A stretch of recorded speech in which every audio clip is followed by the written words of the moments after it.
આગામી લોકસભાની ચૂંટણીને અનુલક્ષીને બોર્ડર રેન્જ આઈજીની સૂચનાથી પૂર્વ કચ્છ પોલીસ વડા સાગર બાગમાર દ્વારા ગાંધીધામ એ ડિવિઝન પોલીસ મથકનું 3 દિવસનું વાર્ષિક ઇન્સ્પેક્શન યોજવામાં આવ્યું હતું, જેમાં પૂર્વ કચ્છ જિલ્લા પોલીસ વડા સાગર બાગમાર દ્વારા જુદા વેપારી એસોસિએશન સાથે સંવાદ કર્યો હતો।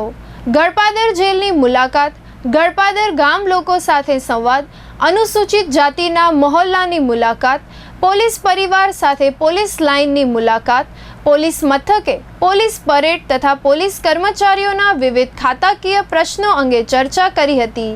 પોલીસ ઇન્સ્પેક્શન દરમિયાન ટ્રાફિક સમસ્યા હલ કરવા નાઇટ તથા દિવસે પોલીસ પેટ્રોલિંગ વધારી ચોરી તથા ટ્રાફિક સમસ્યા તથા અન્ય ગેરરીતિઓ પર અંકુશ મેળવવા સૂચના આપવામાં આવી હતી।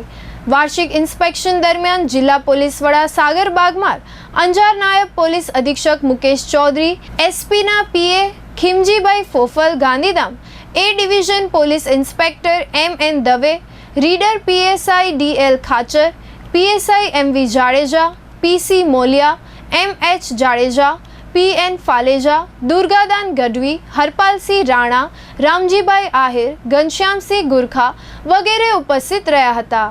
આમ ગાંધીધામ એ ડિવિઝન પોલીસ મથકના વાર્ષિક ઇન્સ્પેક્શન દરમિયાન પૂર્વ કચ્છ જિલ્લા પોલીસ વડાએ વિવિધ સૂચના કરી કાયદો અને વ્યવસ્થા જાળવવા માટે કટિબદ્ધ બનવા પોલીસ કર્મચારીઓને સૂચના આપી હતી।